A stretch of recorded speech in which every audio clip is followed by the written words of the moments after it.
सबसे आसान है पार्ट नंबर 8।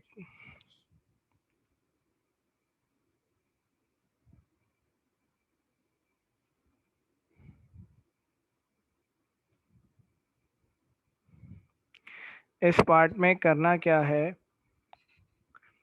इस पार्ट में सिंपल सा काम करना है, एलसीएम ब्रेक करना है। Sine x upon cos x plus cos x upon cos x D x. तो एलसीएम ब्रेक करने के बाद ये हमारे पास आ जाएगा sine upon cos means ten x, cos upon cos मतलब 1,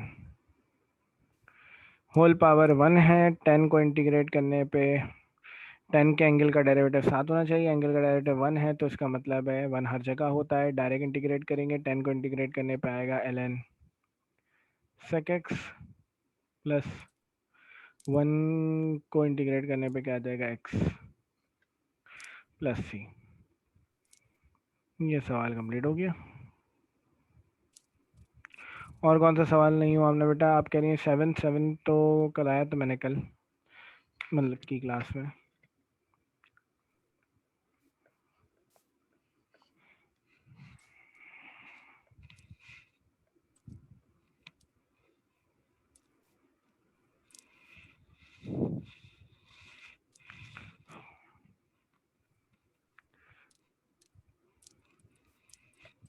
अच्छा, क्वेश्चन 4 के। अच्छा, बुक के अंदर काम आंसर डिफरेंट आते हैं बिल्कुल। आप मुझे सॉल्यूशन सेंड करिएगा, अभी मैं चेक कर लेता हूँ उसको। इंटीग्रेशन के डिफरेंट आंसर्स आ सकते हैं डिफरेंट मेथड से। अच्छा, आज हम स्टार्ट करेंगे एक नए फंक्शन को, एक्सपोनेंशियल फंक्शन को।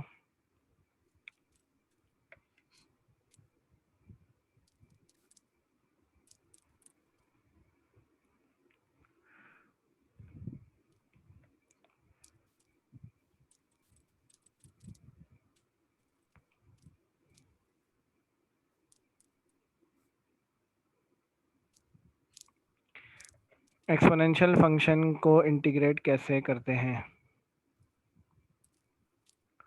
How to solve.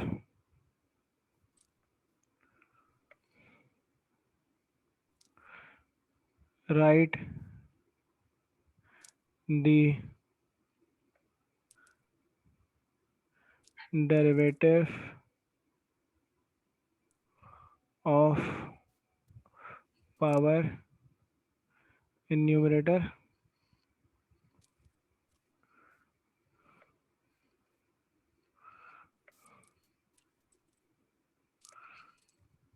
then integrate the given exponential function। बहुत ही आसान है एक्सपोनेंशियल फंक्शन को इंटीग्रेट करना, बहुत ही आसान तरीका है इसका। क्वेश्चन नंबर 2 का पार्ट 1। अच्छा, एक्सपोनेंशियल फंक्शन से मुराद यहाँ पर हम ई की बात कर रहे हैं। अभी ई की पावर में कुछ आ जाए, एक्सपोनेंशियल कांस्टेंट कहते हैं ई को, और ई की पावर में कोई भी वेरिएबल आ जाए तो इसको कैसे इंटीग्रेट करना है। एक्सपोनेंशियल फंक्शन जब भी दिखे आपको सबसे पहला काम क्या करना है, आपको प्रोडक्ट में पावर का डेरिवेटिव लिखना है।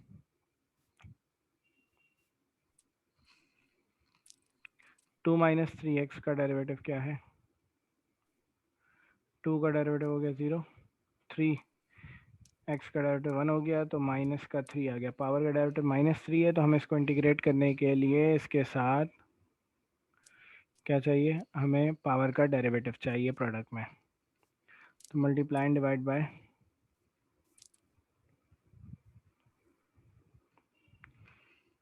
-3।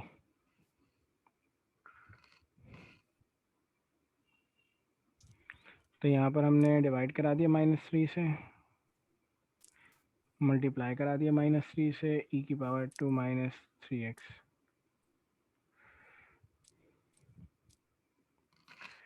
ये जो वैल्यू है ये क्या है, derivative of power. Exponential function उस वक्त तक इंटीग्रेट नहीं हो सकता जब तक पावर का डेरिवेटिव ना लिखा हो। पावर का डेरिवेटिव लिख दिया, इंटीग्रेट कैसे करना है बेटा, डेरिवेटिव को छोड़ के जो भी वैल्यूज हैं वो एज इट इज लिखते हैं, -1/3 ई की पावर 2 - 3x dx प्लस आई सी। तो एक्सपोनेंशियल फंक्शन को इंटीग्रेट करने का तरीका क्या है, पावर का डेरिवेटिव लिख दिया, देन उसके बाद डेरिवेटिव को छोड़ दें, जो भी वैल्यूज रह गई हैं वो एज इट इज लिख देंगे, तो इसका मतलब है ये इंटीग्रेट हो गया है। देखो ना, integration is the reverse process of differentiation. अगर मैं बात करूं ई की पावर 3x को, इसको डिफरेंशिएट करता हूं तो मेरे पास रिजल्ट क्या आएगा, e as it is multiply by the differential of power, power का डेरिवेटिव 3 है, मतलब इसको डिफरेंशिएट कर रहा हूँ तो मेरे पास ये रिजल्ट आ रहा है। इंटीग्रेशन क्या है, रिवर्स प्रोसेस, तो इसको इंटीग्रेट करने पे मेरे पास क्या रिजल्ट आना चाहिए, मेरे पास ये रिजल्ट आना चाहिए। तो इसीलिए हम कहते हैं कि पावर का डेरिवेटिव 7 होगा तभी ये वैल्यू इंटीग्रेट होगी, पावर के डेरिवेटिव को छोड़ देंगे, जो वैल्यू है वो हमारा आंसर आ जाएगी।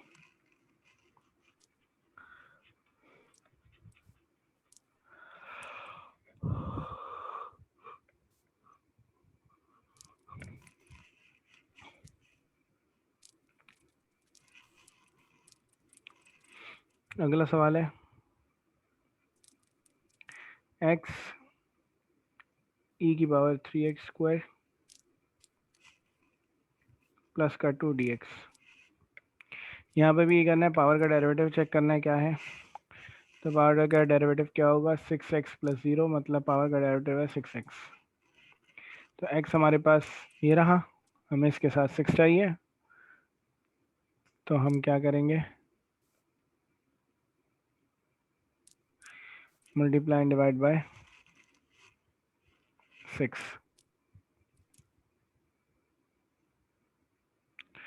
डिवाइड करा दिया 6 से, मल्टीप्लाई करा दिया 6 से।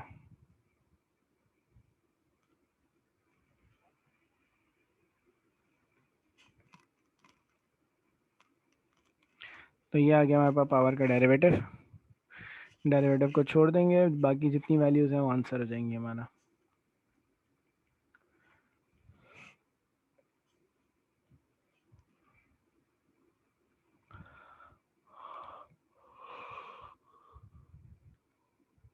ये हमारा आंसर होगा।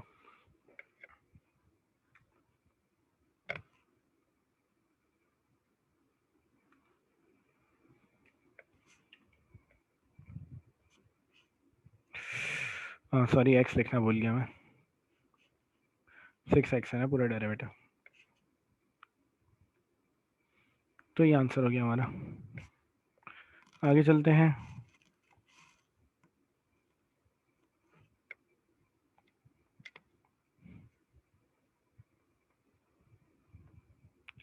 क्वेश्चन नंबर 2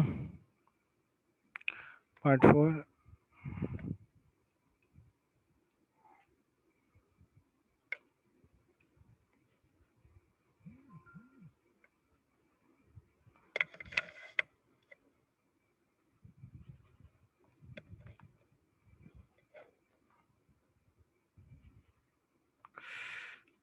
इसको 1 मिनट,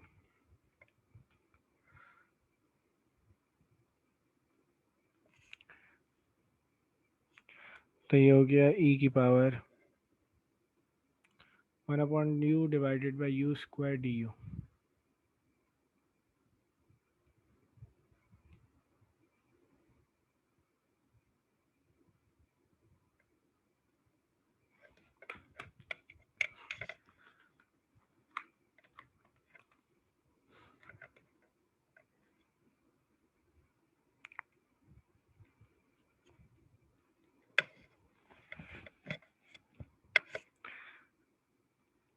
अच्छा, सवाल को अगर हम देखें तो मैंने क्या करा, 1/u² अलग लिख दिया, e की पावर 1/u अलग लिख दिया du।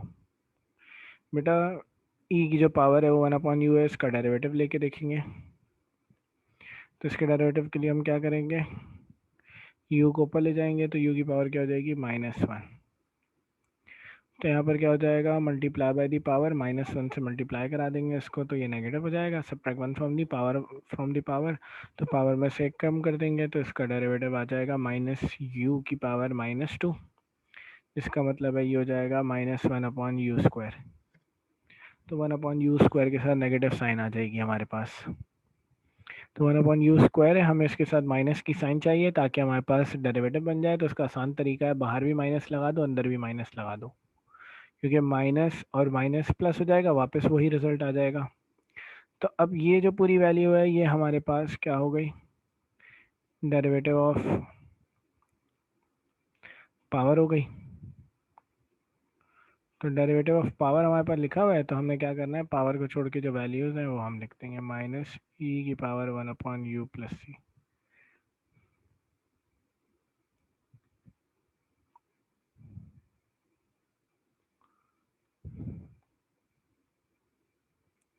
ये आंसर आ गया हमारे पास।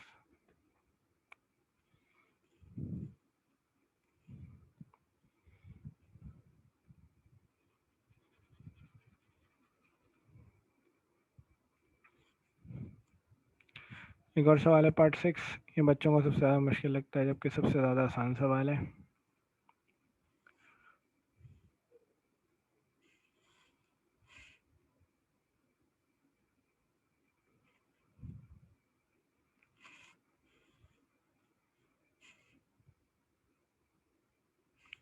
बेटा देखो, इंटीग्रेशन के अंदर एक बात याद रख लो, जहाँ पर x लिखा हुआ है वही वैल्यू इंटीग्रेट होगी, उसके अलावा कोई भी वैल्यू इंटीग्रेट नहीं होगी।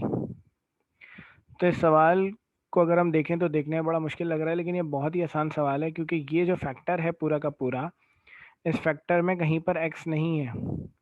अब x नहीं है तो ये क्या बन जाएगा, कोफिशिएंट, और कोफिशिएंट पे इंटीग्रेशन का कोई असर नहीं होता, तो ये क्या हो जाएगा, साइन ऑफ इंटीग्रल से बाहर लिख दिया जाएगा। 2e⁻³ के -5 होल पावर 2/3 या 2/5। इंटीग्रेट खाली क्या होगा, e⁻x dx। तो बेटा e को डिफरेंशिएट इंटीग्रेट करते हुए क्या देखना है, पावर का डेरिवेटिव है या नहीं है। तो पावर x का डेरिवेटिव 1 बाहर मौजूद है, हर जगह पर होता है 1। तो इसका मतलब e⁻x डायरेक्ट इंटीग्रेट हो जाएगा, 2e⁻³ के -5 आ गया, e⁻2/5, और e⁻x एज इट इज आ गया, प्लस c हमारा आंसर हो गया।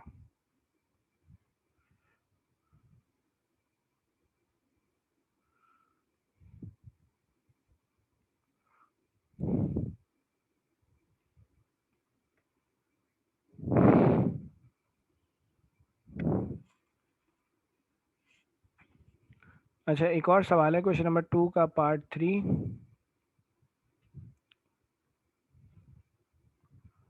ये बहुत छोटे सवाल आते हैं, बिल्कुल ये एमसीक्यूज में आते हैं ज़्यादातर, तो क्योंकि इस साल तो एमसीक्यूज भी 25 आने हैं, तो उम्मीद है कि एमसीक्यूज में आएंगे ये। अच्छा बेटा, यहाँ पर अब क्या करना है हमें,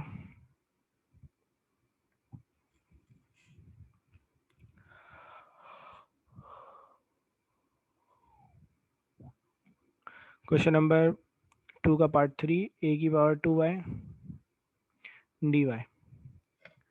बेटा इस सवाल को इंटीग्रेट करने के लिए हमें एक फॉर्मूले का इस्तेमाल करना पड़ता है, जिसके अंदर क्या हो, किसी भी नंबर के ऊपर वेरिएबल आ जाए। यहाँ पर e के ऊपर वेरिएबल आ रहा था, e के ऊपर x आ रहा था, e के ऊपर y आ रहा था, तो इसको इंटीग्रेट करने का अलग तरीका था। लेकिन अगर e के ऊपर e के अलावा कोई नंबर हो, जैसे a एक कांस्टेंट को रिप्रेजेंट कर रहा है, कांस्टेंट की पावर में अगर वेरिएबल आ जाए, तो उसको इंटीग्रेट करने के लिए वहाँ पर हम ये फॉर्मूला लगाते हैं, a की पावर bx dx बराबर है 1/b a की पावर bx प्लस c। बस ये फॉर्मूला लगाते हैं। तो ये फॉर्मूला लगता है जब भी किसी नंबर की पावर में वेरिएबल आ जाए, जैसे यहाँ पर है।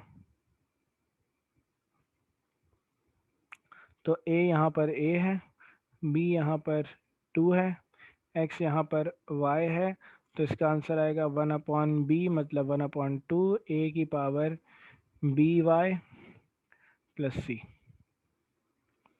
डायरेक्ट आंसर आ जाएगा। ये फॉर्मूला याद रखना है, ये सवाल एमसीक्यूज में ही आता है ज़्यादातर।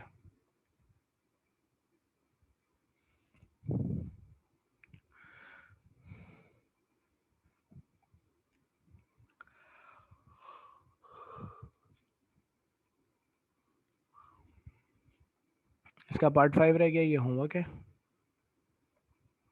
इसी के साथ एक्सपोनेंशियल फंक्शन के तमाम सवाल कंप्लीट नहीं, एक रह गया, सॉरी कह रहा हूँ तमाम हो गए। एक सवाल रह गया है जो कि क्वेश्चन नंबर 3 में है, मैंने कराया नहीं था। क्वेश्चन नंबर 3 का पार्ट 11। इसमें कहा जा रहा है e की power 3 cos 2x into sine 2x dx। बेटा एक्सपोनेंशियल फंक्शन के साथ कोई और फंक्शन आ जाए तो सबसे पहला काम क्या करना है कि एक्सपोनेंशियल फंक्शन के पावर का डेरिवेटिव देखना है। तो 3 cos 2x लिखा हुआ है, इसका डेरिवेटिव हम निकाल के ज़रा देखते हैं। 3 एज इट इज़ रहेगा, cos का डेरिवेटिव आ जाएगा माइनस साइन 2x, मल्टीप्लाई कराएंगे डेरिवेटिव ऑफ एंगल से, मल्टीप्लाई कराएंगे 2x के डेरिवेटिव से, तो 2x का डेरिवेटिव 2 हो जाएगा, 2 3 6 साइन 2x आ जाएगा।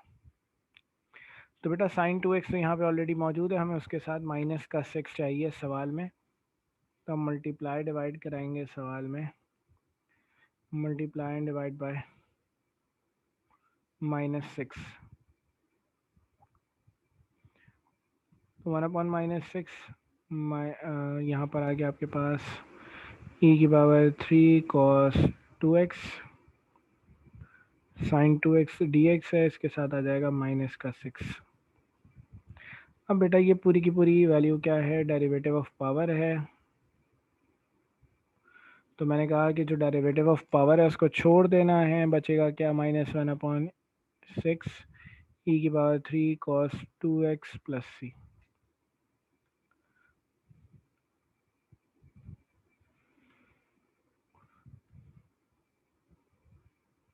आंसर आ गया ये, कोई मसला, कोई टेंशन, कोई परेशानी। इसी के साथ एक्सपोनेंशियल फंक्शन कंप्लीट हो गया है हमारा।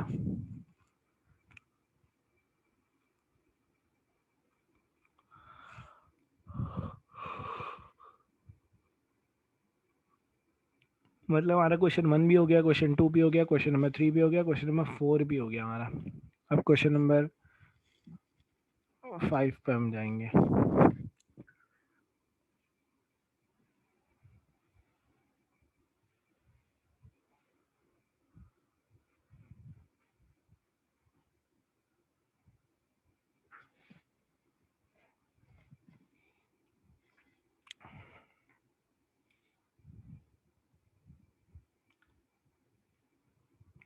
क्वेश्चन नंबर 5 भी टिग्नोमेट्रिक फंक्शन है, लेकिन टिग्नोमेट्रिक फंक्शन के अंदर अब यहाँ पर क्या है,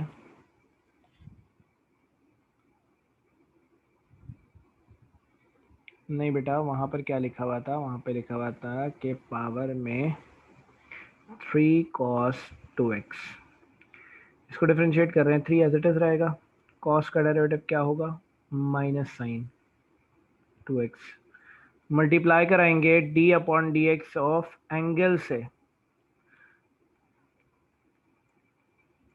d/dx ऑफ एंगल का मतलब क्या है, 2x, x का डेरिवेटिव क्या हो जाएगा बेटा 1, तो 2 1 2 हो गया, और ये 2 मल्टीप्लाई होगा 3 से, तो 2 3 6, ये आ जाएगा। आपने जो बात लिखी है वो सर गलत है। आप अगर वैसे भी कहना चाह रहे हैं अगर 2x, तो 2x बेटा ये कभी भी इससे मल्टीप्लाई थोड़ी होगा, ये तो आगे वाले नंबर से ही मल्टीप्लाई होगा अगर आता है तो।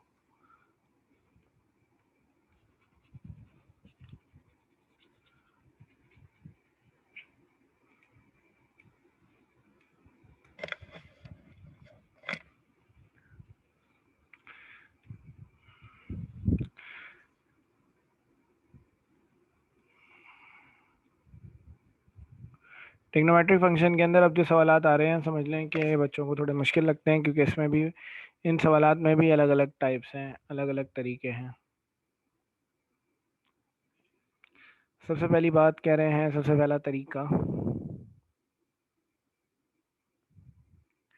साइन एक्स हो या सवाल में कॉस एक्स हो,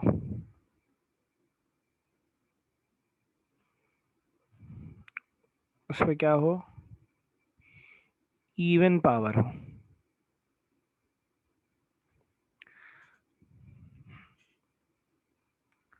how to solve,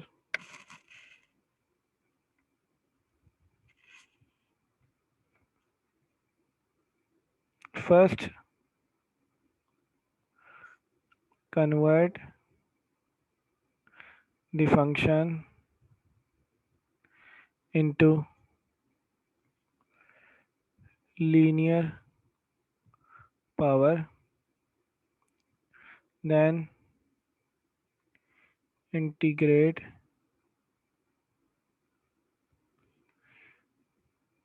with respect to given variable।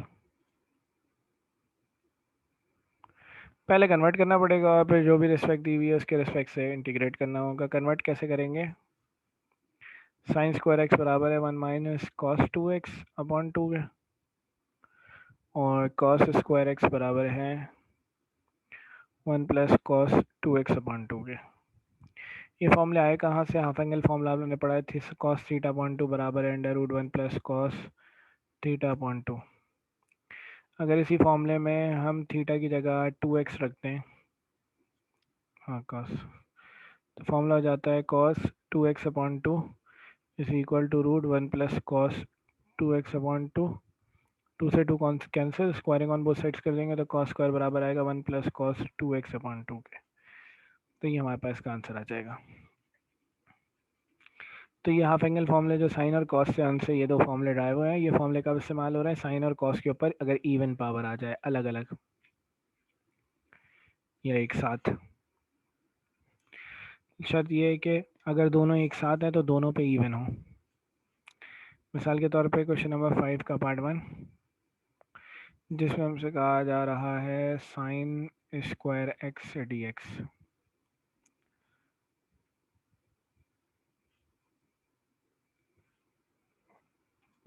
Formula ये लगा देंगे, साइन स्क्वायर एक्स की जगह आ जाएगा 1 minus cos 2x upon 2,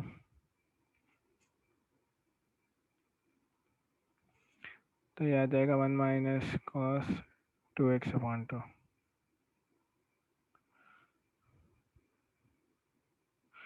LCM break कर देंगे, 1 upon 2 minus cos 2x upon 2 dx हो जाएगा। एलसीएम ब्रेक करने पे साइन ऑफ इंटीग्रल बेटा दोनों वैल्यूज़ के साथ अलग आ जाएगी, 1 अपॉन 2 dx के साथ भी आ जाएगा, दूसरी वैल्यू के साथ भी आ जाएगा cos 2x upon 2 into D x. 1 upon 2 बाहर आ गया, साथ में डी एक्स, यहाँ पर भी 1 अपॉन 2 बाहर आ गया, तो ये आ गया कॉस 2x dx। बेटा यहाँ पर तो कुछ नहीं है, इंटीग्रेट होने पे x आ जाएगा, बहुत आसान सी बात है, जहाँ पर कुछ नहीं होता वहाँ इंटीग्रेट होने पे x आ जाता है। यहाँ पर है टिग्नोमेट्रिक फंक्शन। टिग्नोमेट्रिक फंक्शन आप लोगों को कल ही बताया था कि कैसे इंटीग्रेट करना है। जब भी टिग्नोमेट्रिक फंक्शन आ जाए तो हमें साथ में क्या चाहिए? उसके एंगल का डेरिवेटिव चाहिए। तो एंगल का डेरिवेटिव यहाँ पर क्या है? एंगल को अगर डिफ्रेंशिएट करेंगे तो क्या आएगा? एंगल 2x है, 2x का डेरिवेटिव हमारे पास क्या आएगा? 2। हमें यहाँ पर 2 चाहिए, तो मैं यहाँ सिंपल से काम कर रहा हूँ, लिखने के बजाय मैंने क्या करा? मल्टीप्लाई करा दिया 2 को, और यहाँ नीचे एक 2 को डिवाइड करा दिया। अब डायरेक्ट भी कर सकते हैं, तो ये क्या हो गया? Derivative of angle. अब डेरिवेटिव ऑफ एंगल साथ लिख दिया तो इसका मतलब है सवाल इंटीग्रेट हो जाएगा। यहाँ पर कुछ नहीं है तो 1/2 एज इट इज आया, यहाँ पर कुछ नहीं है तो इंटीग्रेट करने पे x आ गया, माइनस का 1/2 टू ज़ा 4।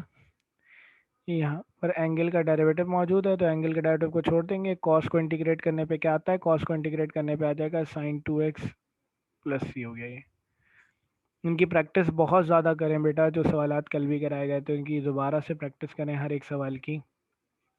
नहीं करेंगे तो इंटीग्रेशन नहीं समझ आएगी, इंटीग्रेशन बहुत घुमाती है।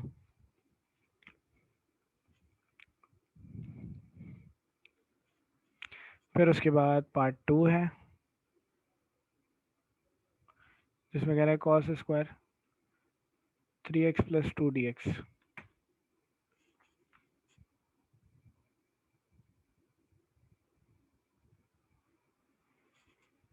यहाँ पर भी बेटा इवन पावर है तो फॉर्मूला कौन सा लगेगा?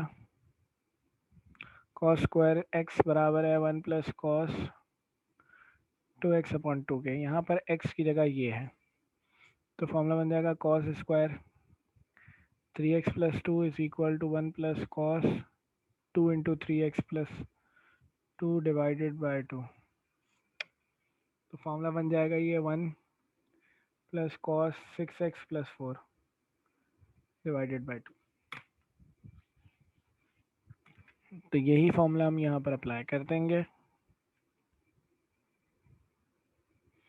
तो यहाँ पर आ जाएगा हमारे पास 1 plus cos 6x plus 4 upon 2। LCM यहाँ ब्रेक कर देंगे। 1 upon 2 plus cos 6x plus 4 upon 2 बाहर आ गया dx। 1 अपॉन 2 इसके साथ साइन ऑफ इंटीग्रल अलग लिख जाएगी, 1 अपॉन 2 बाहर आ जाएगा, इंटीग्रल dx हो जाएगा। मिसाल यहाँ पर भी इंटीग्रल आ जाएगा। 1 अपॉन 2 मैं पहले से बाहर लिख रहा हूँ। साइन ऑफ इंटीग्रल आ जाएगा cos 6x plus 4 upon 2 dx। बेटा कॉस का जो एंगल है उसका डेरिवेटिव हमें साथ चाहिए। कॉस का एंगल है 6x प्लस 4 और डेरिवेटिव का एंगल मतलब एंगल का डेरिवेटिव क्या आएगा 6। हमें इसको इंटीग्रेट करने के लिए यहाँ पर ये 2 मैंने गलती से लिख दिया, मैं इसको थोड़ा यहीं पे लिख देता हूँ।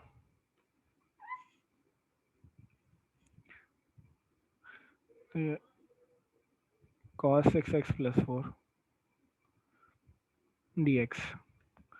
बेटा हमें एंगल का डेरिवेटिव इसके साथ चाहिए। एंगल का डेरिवेटिव हमारे पास क्या है 6, तो हमने यहाँ मल्टीप्लाई करा दिया 6 से और नीचे डिवाइड करा दिया 6 से। तो ये क्या हो जाएगा हमारे पास सवाल, ये हो जाएगा हमारे पास 1/2। यहाँ पर x नहीं है तो इंटीग्रेट होने पे x आ जाएगा। ये आ गया 1/2 6 12। सही है। ये 6 क्या है डेरिवेटिव ऑफ एंगल, इसको छोड़ दिया। कॉस को इंटीग्रेट करने पे क्या आ जाएगा साइन 6x प्लस 4 प्लस सी। तो ये हमारे पास सवाल का आंसर आ जाएगा। आ रही है बात समझ में?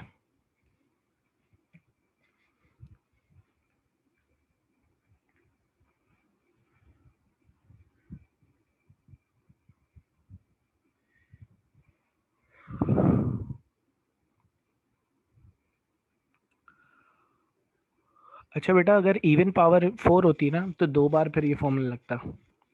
ये वाला फॉर्मूला 2 बार लगता है। अगर साइन पे पावर 4 है या कॉस पे पावर 4 है तो 2 बार ये फॉर्मूला लगेगा।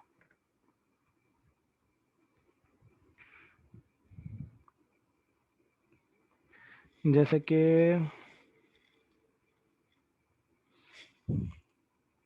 क्वेश्चन नंबर 9 है।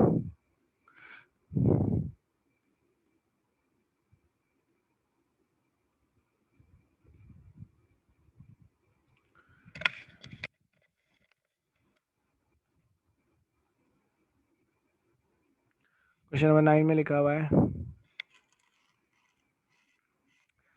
Sine square x into cos square x. अब दोनों पे क्योंकि इवन पावर है तो क्या होगा, कॉस साइन स्क्वायर एक्स की जगह आ जाएगा 1 minus cos 2x upon 2। Cos square x की जगह आएगा 1 plus cos 2x upon 2 dx। नीचे तो हमारे पास आ गया 2 टू द 4। ऊपर बेटा प्लस माइनस की साइन है तो ऊपर फॉर्मूला बन जाएगा ए स्क्वायर माइनस बी स्क्वायर का। ए बेटा 1 है, बी हमारे पास cos 2x है।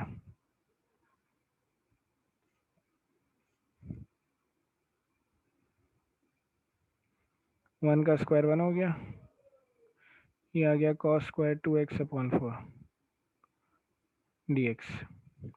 ऊपर 1 माइनस कॉस स्क्वायर लिखा हुआ है बेटा, इस पर एक काम ही कर सकते हैं। 1 माइनस कॉस स्क्वायर बराबर होता है किसके, साइन स्क्वायर के। तो साइन स्क्वायर 2x अपॉन 4 हो जाएगा dx। ये 1 अपॉन 4 बाहर आ गया। साइन स्क्वायर लिखा हुआ है तो उससे फॉर्मूला लगेगा 1 minus cos 2x upon 2। Again formula लग जाएगा। अब मसला क्या है कि x यहाँ पर 2x है तो हम इस x की जगह यहाँ पर 2x रखेंगे फॉर्मूले में। 1 माइनस कॉस 2x, x की जगह हमने 2x रख दिया। ये 1/8 हो गया। Sine of integral 1 minus cos 4x dx। 1/8 integral 1 से मल्टीप्लाई होगा, इससे dx मल्टीप्लाई होगा, फिर यही वैल्यू इससे मल्टीप्लाई होगी, मतलब माइनस का 1/8 कॉस 4x dx आ जाएगा। बेटा वही बात है, कॉस को इंटीग्रेट करना है, एंगल का डेरिवेटिव हमें 7 चाहिए, तो एंगल का डेरिवेटिव 4 है तो मल्टीप्लाई करा दिया 4 से, नीचे डिवाइड करा दिया 4 से। ये है डेरिवेटिव, डेरिवेटिव अगले स्टेप पे नहीं लिखा जाएगा। यहाँ पे x नहीं है तो मतलब यहाँ पर x नहीं है तो इंटीग्रेट होने पे x आ जाएगा, ये 1/32। एंगल का डेरिवेटिव लिखा हुआ है, डेरिवेटिव को छोड़ देंगे, कॉस को इंटीग्रेट करने पे आएगा sin 4x + c। आंसर आ गया।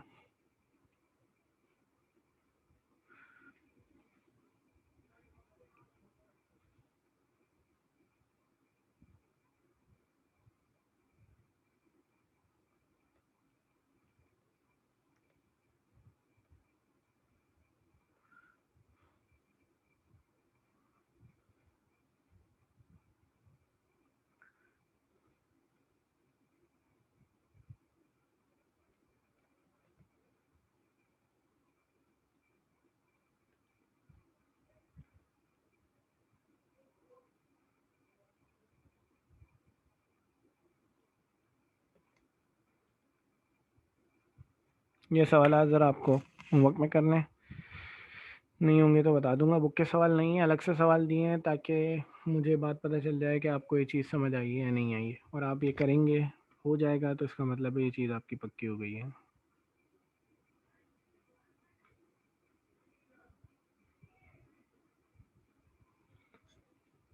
ठीक है बेटा, आज के लिए हम फिर इतना ही रखेंगे, मिलते हैं फिर नेक्स्ट क्लास में इंशाल्लाह। अल्लाह हाफिज़।